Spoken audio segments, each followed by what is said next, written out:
Hello friends, आज का हमारा टॉपिक है कि जब हम प्रॉपर्टी ख़रीदते हैं तो हमें इनकम टैक्स के एंगल से क्या क्या देखना होता है।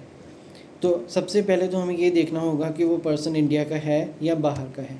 अगर वो इंडिया का है तो उसके अलग रूल्स एंड रेगुलेशंस हैं। अगर वो बाहर का रहने वाला है, नॉन रेजिडेंट है, उस केस में अलग रूल्स एंड रेगुलेशंस हैं।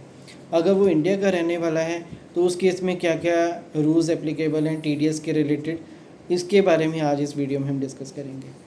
सबसे पहले वो हमें वैल्यू को चेक करना है कि जो प्रॉपर्टी की वैल्यू कितनी है। अगर वो प्रॉपर्टी की वैल्यू जिसकी आप सेल कर रहे हो वो 50 लाख से कम है, उस केस में टीडीएस का कोई भी रेट एप्लीकेबल नहीं होगा।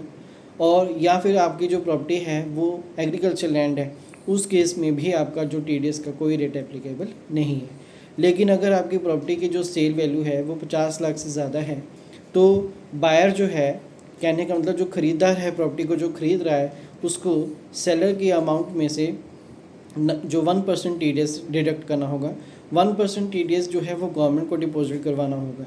तो टीडीएस डिडक्ट करने के लिए आपके पास 10 होना ज़रूरी नहीं है। इस केस में जो सबसे इम्पोर्टेंट पॉइंट है कि आपके पास 10 होना ज़रूरी नहीं है।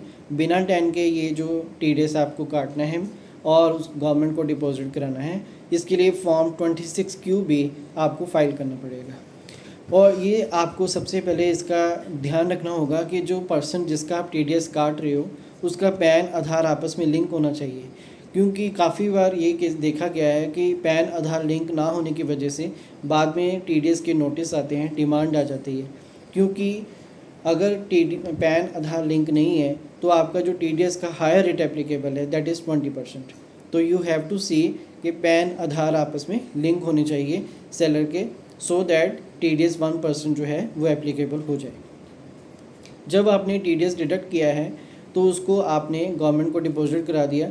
उसके बाद आपने सेलर को अपना प्रूफ देने के लिए कि आपने उसका टीडीएस गवर्नमेंट को डिपॉजिट करा दिया है, आपको फॉर्म 16B उनको इशू करना है, जो कि आप टीडीएस की वेबसाइट ट्रेसेस की साइट जो है वहाँ से आप डाउनलोड करेंगे। तो 16B जो है दैट इज़ द सर्टिफिकेट कि आपने जो डिडक्ट किया था टैक्स वो गवर्नमेंट को डिपॉजिट करा दिया है और उनके पैन पे वो रिफ्लेक्ट हो रहा है। तो जब वो अपना 26ES चेक करेंगे उसमें वो सारी इन्फॉर्मेशन डिस्प्ले हो जाएगी।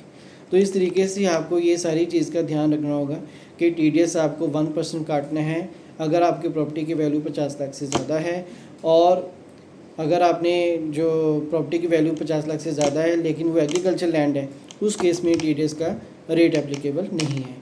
लेकिन सबसे ज़रूरी पॉइंट है कि पैन आधार लिंक का भी स्टेटस आपने चेक कर लेना है ताकि आपको बाद में कोई भी जो डिमांड के नोटिस ना आए। Thank you.